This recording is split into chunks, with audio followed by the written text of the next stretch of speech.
जय हिंद दोस्तों। आए दिन जो है आधार कार्ड का इस्तेमाल जो है वो हम लोग अपने दैनिक जीवन में करते हैं। चाहे वो हमें एक सिम कार्ड खरीदना हो, या हमें बैंक के अंदर खाता खुलवाना हो, या हमें किसी कॉलेज में एडमिशन लेना हो, या कोई भी ऐसा कार्य जहाँ पे हम आईडी हमें जमा करना होता है, वहाँ पे हम लोग आम तौर पर आधार कार्ड ही देते हैं। आधार कार्ड से जो है अपनी पहचान की जो है वो हम लोग पुष्टि करते हैं, उसके बारे में बताते हैं। तो फिलहाल जो है एक बहुत ही इम्पोर्टेंट जो है आपका सुप्रीम कोर्ट की तरफ से वर्डिक्ट आया है आधार कार्ड के ऊपर, जो कि मामला जुड़ा है इस केस से सरोज एवं अन्य बनाम IFFCO Tokyo general insurance company. ये मामला हरियाणा का है, हरियाणा पंजाब केस का है, हरियाणा पंजाब हाई कोर्ट के का ये मामला है, जो कि सुप्रीम कोर्ट में पहुंचा। मोटर व्हीकल एक्ट के अंदर इंश्योरेंस को लेकर ये मामला है दोस्तों।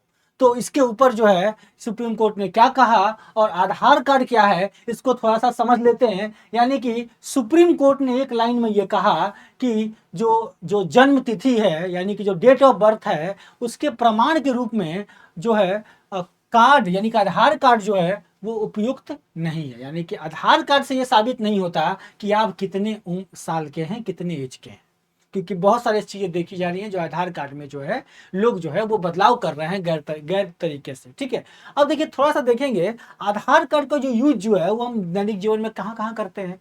आइडेंटिटी के रूप में हम लोग करते हैं, चाहे आप ईपीएफ क्लेम करते हैं उसमें करते हैं, पेंशन क्लेम में करते हैं, म्यूचुअल फंड में, इनकम टैक्स में यूज करने में, आप रेसिडेंस प्रूफ में, गवर्नमेंट स्कीम में, गवर्नमेंट सब्सिडीज में बहुत ज़्यादा यूज होता है, बैंक अकाउंट में, राशन कार्ड में, इन सभी जगहों पर जो है हम लोग जो है आधार कार्ड वगैरह का इस्तेमाल जो है वो करते हैं। अब इसके साथ बेनिफिट भी देखेंगे तो बेनिफिट भी बहुत सारी हैं, जिसमें आइडेंटिटी का वेरिफिकेशन होता है। एक कार्ड है और सभी जो भी सरकारी सुविधाएं हैं वो एक ही कार्ड से कनेक्टेड भी हैं। इसके साथ गवर्नमेंट की जो बेनिफिट मिल रही है वो सारी सुविधाएं जो है आधार कार्ड से ही लिंक करवा के भेज जाते हैं। तो आप देखेंगे इसको सिंगल आइडेंटिटी माना जाता है। यानी कि आधार कार्ड जो है वो सिंगल सोर्स ऑफ आइडेंटिटी बन गया और सपोर्ट करने लगा बहुत सारे अदर जो है जो काम होते हैं, जैसे पासपोर्ट बनवाना है, आपको नया खाता है, ड्राइविंग लाइसेंस बनवाना है, इन सभी चीज़ों में जो इस्तेमाल होता है ना। तो आधार कार्ड को बाद में पैन कार्ड से भी लिंक कर दिया गया। तो प्रॉपर तरीके से हर तरह का जो है इसके अंदर जो है आपको सुविधा जो आधार कार्ड से दी जाने लगी। अब जो गाँव में या शहर में जो आपको राशन मिलता है उसमें भी हर चीज़ जगह पे आधार कार्ड से अंगूठा लगाया जाता है। तो ये सब चीज़ें आधार कार्ड से जो है आपका पैसे निकाले जाते हैं। तो ये सब चीज़ जो है वो फायदा दिया जाता है। आधार कार्ड जो है 12 डिजिट का जो होता है, आपको पता होगा, इसको हम लोग unique identification authority of India UIDAI के जो जानते हैं, जो कि गवर्नमेंट के बिहाफ पर है। और ये जो नंबर सीरीज जो होता है वो proof of identity and address है, चाहे कि भारत में किसी भी जगह पर जो है आप रह रहे हैं। ठीक है ना। आधार कार्ड जो है वो बायोमेट्रिक भी होता है, बायोमेट्रिक होता है, और इसमें स्टोर होता है इंफॉर्मेशन। यानी कौन सा इंफॉर्मेशन? आपका पर्सनल इंफॉर्मेशन गवर्नमेंट के डेटाबेस में होता है। आधार कार्ड जो होता है वो इशू होता है किसी भी पर्सन को जो कि भारत के अंदर रह रहा है मोर देन 6 मंथ, यानी 6 मंथ से ज़्यादा जो है कॉन्स्टेंटली अगर रह रहा है तो उसको जो है ये इशू किया जाता है। ठीक है। इसके साथ जो है फॉरेन नेशनल जो है, यानी कि जो विदेशी जो व्यक्ति हैं वो भी एलिजिबल है obtain if they are living in India for half an hour. 6 month से ज़्यादा से वो रह रहे हैं भारत के अंदर कॉन्स्टेंटली, तो वो भी जो है इसके अंदर भारत के अंदर बनवा सकते हैं। ठीक है। आधार कार्ड जो है हेल्प करता है रेसिडेंट को बहुत सारे सर्विसेज को लेने में। तो ये तो रही आधार कार्ड की बातें। अब हम आते हैं अपने मेन केस के ऊपर कि जिस केस की हम चर्चा करने वाले हैं, जो सुप्रीम कोर्ट ने वर्डिक्ट दिया है। तो जस्टिस संजय करोल और जस्टिस उज्जवल भुइया की जो खंडपीठ है, इन्होंने जो है आयु के प्रमाण पत्र के रूप में आधार कार्ड की उपयुक्तता को स्वीकार करने की इच्छा जो है वो नहीं जताई है। और कोर्ट ने कहा है कि मृतक की जो आयु है वो निर्धारित करने के लिए आधार कार्ड में जो उल्लेखित यानी जन्म तिथि जो आधार कार्ड में आपको दिया हुआ होता है उसके संदर्भ में बजाय, यानी कि उस वो ना देखकर, बल्कि जो आपका जो स्कूल से जो आपका सर्टिफिकेट जो मिलता है, यानी कि स्कूल का जो अवकाश प्रमाण पत्र जो लिविंग लेटर होता है स्कूल का, उसको उल्लेखित जन्म तिथि को जो है जन्म तिथि जो है आकी जा सकती है। वहाँ पे मेंशन जो जन्म तिथि है वहाँ से लेकर जो मृत्यु की आयु तक जो है, मृत्यु वाले जो व्यक्ति थे उनकी आयु तक जो है वो इससे जो है निर्धारित की जा सकती है। ठीक है, मोटर व्हीकल एक्ट से है, एक्सीडेंट हुआ था इसके अंदर, और इसमें जो है इंश्योरेंस क्लेम करने की बात जो है वो की जा रही है। तो उसमें इंश्योरेंस में जो है एज के हिसाब से जो है वो आपका पैसा जो है वो क्लेम होता है। तो उसमें एज का जो है वो बहुत ज़्यादा मायने रखता है। तो एज जो है वो इससे किया जा सकता था, यानी कि स्कूल के जो रिलीविंग लेटर था वहाँ से किया जा सकता था। यह वह मामला था जिसमें मोटर दुर्घटना दावा जो है वो न्यायाधिकरण MACT द्वारा तय किए गए 19,35,400 रुपए की मुआवजा जो था उसको हाईकोर्ट के ने यह देखते हुए घटा दिया था।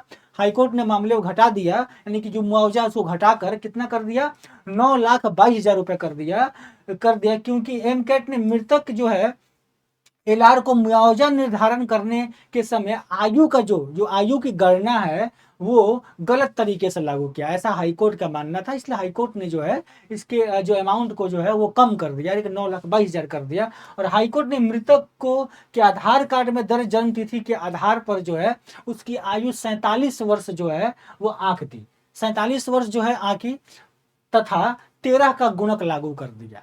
यानी कि आधार कार्ड के जो आपका था डेट ऑफ बर्थ था उसके हिसाब से हाई कोर्ट ने जो है सोचा कि इसकी उम्र जो है, मृतक व्यक्ति की उम्र 47 वर्ष है। ठीक है, तो ये तो रहा। इसमें कई सारे डिसीजंस आए हैं जो मैं आपको बताऊंगा, अलग अलग कोर्ट ने क्या क्या बताया है इसको भी देखेंगे। अब अपीलकर्ता जो व्यक्ति थे वो अपीलकर्ता और कानूनी प्रतिनिधियों ने हाईकोर्ट के निर्णय को चुनौती दे दिया, और मृतक की आयु की जो गणना हुई है उस गणना करने के लिए आधार कार्ड का हवाला देकर हाईकोर्ट ने गलती की है, ये बात जो है सुप्रीम कोर्ट में बोली जानी है। ठीक है, क्योंकि देखिए मैंने आपको बताया कि आयु से पैसे का निर्धारण होता है, यानी कि मुआवजा कितना ज्यादा मिलेगा, कितने डिपेंडेंट्स हैं उस व्यक्ति के ऊपर, कितने लोग आश्रित हैं, इन सब चीजों की वजह से जो है इंश्योरेंस का पैसा और बढ़ता है। तो कहीं ना कहीं ये बहुत ज्यादा मायने रखता है उस परिवार के लिए जिनके साथ इस तरह का जो है घटनाएं हुई हैं। ठीक है, तो उन्होंने जो है मृतक के स्कूल अवकाश प्रमाण पत्र का हवाला देते हुए तर्क दिया कि घटना के समय उसकी आयु जो थी वो 45 वर्ष थी। ठीक है, तथा तदनुसार 40 का गुणक लागू होगा, यानी कि 40 का गुणक लागू होना चाहिए, लेकिन कितना जो है 14 का गुणक लागू होना चाहिए, लेकिन कितने गुणक लागू किया गया, 13 का गुणक लागू कर दिया गया। ठीक है, तो अपीलकर्ता ने तर्क में बल देते हुए यह कहा कि जस्टिस करोल द्वारा लिखित निर्णय में इस बिंदु पर विभिन्न हाईकोर्ट ने अपना निर्णय पहले भी दिया हुआ है और इस आधार कार्ड की आयु के प्रमाण के रूप में जो है कार्य कर सकता है। अब बहुत सारे केसेस जिसमें बातें बताई गई हैं। अब कौन सा केस है, जैसे एक आपका है मनोज कुमार बनाम, मध्य प्रदेश राज्य का ये मामला है। इस मामले में हाईकोर्ट, मध्य प्रदेश जो हाईकोर्ट है उन्होंने यह माना था कि जब आयु स्थापित करने की बात आती है तो किशोर होने की दलील पर आधार कार्ड में उल्लेखित आयु, यानी कि JJ एक्ट जो जुनाइल जस्टिस एक्ट है उसके धारा 94 के मद्देनजर निर्णायक सबूत के रूप में जो है वो नहीं लिया जा सकता, यानी कि आधार कार्ड से जो है ये नहीं आंका जा सकता कि उस व्यक्ति का एज कितना है, एग्जैक्ट एज कितना है। तो एक तो केस ये रहा। दूसरा केस आप देखिए, दूसरा केस जिसको कोर्ट किया गया वो था नवदीप सिंह एवं अन्य बनाम पंजाब राज्य एवं अन्य। ये जो केस है इसमें पंजाब और हरियाणा हाईकोर्ट ने माना है कि आधार कार्ड के लिए आयु जो है, आधार कार्ड से आयु का जो है पक्का प्रमाण नहीं है, यानी कि इस केस के अंदर ही बोला गया कि वहां आधार कार्ड से आप आयु नहीं निकाल सकते। इसके बाद महाराष्ट्र राज्य बनाम भारतीय विशिष्ट पहचान प्राधिकरण, ये भी एक मामला। इस केस के अंदर क्या कहा गया कि बॉम्बे हाईकोर्ट ने जो है UIDAI जो सर्कुलर नंबर है उसका संदर्भ लिया, जिसमें कहा कि आधार कार्ड पहचान पत्र स्थापित करने के लिए इस्तेमाल किया जा सकता है, लेकिन जन्म तिथि निर्धारित करने के लिए इसका इस्तेमाल नहीं किया जाएगा, नहीं किया जा सकता है। यहाँ पे भी सेम बात बोली गई। ठीक है, इसके बाद जो है गोपाल भाई नारायण भाई वाघेल बनाम भारत संघ का जो ये मामला है, यूनियन का मामला, इसमें गुजरात हाईकोर्ट ने भी जो है पेंशन स्कूल छोड़ने, यानी कि पेंशन स्कूल छोड़ने के प्रमाण पत्र में उल्लेखित तिथि के अनुसार जारी करने का निर्देश दिया। आधार कार्ड में उल्लेखित जन्म तिथि के अंतर को अलग रखा और जो तरह का विचार जो है उद्देश्य जो है इसको रखा। अब आमतौर पर भी देखिए, आमतौर पर आप देखेंगे ना, बहुत सारे लोग क्या करते हैं कि अपना आधार कार्ड जब बन रहा था तो उस समय अपना एज ही कम करवा दिए, कुछ और ही एज रख दिया उन्होंने। अगर किसी का एज 18 वर्ष था तो उन्होंने अपना एज जो है 14 वर्ष कर दिया, लिखवा दिया। तो इसलिए जो है आधार कार्ड को जो है नहीं रखा गया। अब सबाना बनाम एनसीटी ऑफ दिल्ली, इस मामले में देखिए क्या हुआ। इस मामले में दिल्ली हाईकोर्ट ने यूआईडीआई का बयान को दर्ज किया और आधार कार्ड का जो उपयोग है वो जन्म तिथि के रूप में नहीं किया जाना चाहिए। यहाँ पे भी सेम बातें बोली गई, ठीक है। तो न्यायालय ने यह भी कहा कि भारतीय विशिष्ट पहचान प्राधिकरण ने अपनी सर्कुलर नंबर 823 के माध्यम से, यानी कि पहले यूआईडीआई ने पहले ही बोल दिया है अपने इस नोटिस के अंदर, कहा है कि आधार कार्ड का उपयोग पहचान पत्र स्थापित करने के लिए, पहचान स्थापित करने के लिए किया जा सकता है, लेकिन जन्म जो स्थिति है, यानी कि जन्म जो तिथि है उसका निर्धारण नहीं होगा। ये बात जो है क्लियर जो है यहाँ पे बोला गया, और 4 केसेस आपको मैंने बता दिए जिसमें जो है ये बात पहले भी बोली जा चुकी है। तो ये सारे रहे, तो इसमें कोर्ट ने जो है अपना निर्णय दिया। कोर्ट ने निर्णय में ये बताया कि आयु का निर्धारण के संबंध में ऐसी स्थिति में हमें स्कूल छोड़ने का प्रमाण पत्र, यानी कि जो आपके पास डॉक्यूमेंट है उसको जो इसको ज़्यादा मजबूती दी जाएगी। स्कूल का जो लिविंग लेटर होता है, स्कूल का जो मार्कशीट मिलता है, जो सर्टिफिकेट मिलता है 10th का, उससे या फिर उसके नीचे का जो एजुकेशन होता है उससे, वो जो है सही माना जाएगा। उससे जो है उससे जो है आपकी आयु का निर्धारण जो है किया जाएगा, ठीक है। तो इसके साथ 14 का गुणक भी लागू कर दिया गया। जैसे उसमें आपको बताया था मैंने कि जो है आपको कम का गुणक लागू किया गया था, तो मुआवजा कम दिया जा रहा था। अब यहाँ पे जो है 14 गुणक लागू करते हुए भविष्य में संभावना को जो है निर्धारित किया। 30% के बजाय 25% रखा, और मुआवजा को जो है 15 लाख रुपए का मुआवजा जो है वो भुगतान करने का निर्देश दिया। 15 लाख रुपए का मुआवजा, ठीक है।